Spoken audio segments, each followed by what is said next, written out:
আমার বাইকের লুকিং গ্লাসটা ভেঙে যায়, তো ওটা ঠিক করার জন্য আজকে যাচ্ছি বাংলা মোটর।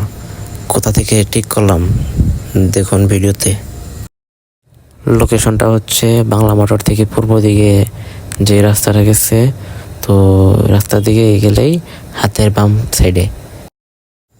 আসলে লুকিং গ্লাস ছাড়া বাইক চালানোটা খুবই টাফ, খুবই বিপজ্জনক।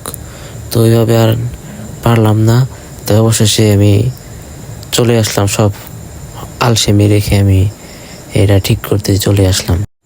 লুকিং গ্লাস সারাইতে 200 টাকা চাইছিল, তো আমি ভাইয়াকে বললাম যে একটু কম রাখেন, তো তারপর 150 টাকা নিল।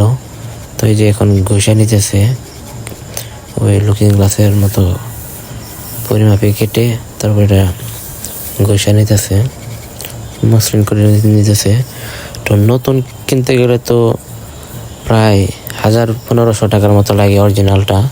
তো আমি কেন শত এত টাকা দিয়ে নিব, তো যেখানে স্বল্প টাকায় মাত্র 100-150 টাকায় এটা মেরামত করা যায় সেম মানে অরিজিনালটার মতো। আমি তো ভাবছিলাম যে হয়তো ভিউটা ভালো হবে না, কিন্তু একদম পারফেক্ট। এই যে কেটে নিতেছে ওই লুকিং গ্লাসের ফ্রেমের মাপে। আপনাদের যাদের বাইকের লুকিং গ্লাস মেরামত করা প্রয়োজন, তাহলে আপনারা এখানে আসতে পারেন। স্বল্প খরচে একদম অরিজিনাল গ্লাস পেয়ে যাবেন।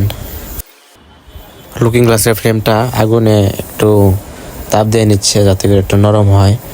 এই কায়দাটা আমার কাছে খুব ভালো লাগছে, একটি অভিনব কায়দা, কোনো রকম কাটার ঝামেলা নেই। তো আগুনে নরম করার পরে তো ওই আয়নাটা জায়গা মতো বসিয়ে দেয়।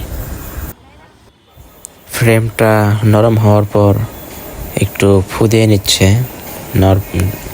তারপরে যে দেখুন কিভাবে অভিনব কায়দায় এই গ্লাসটি বসিয়ে দিচ্ছে ফ্রেমের ভিতরে।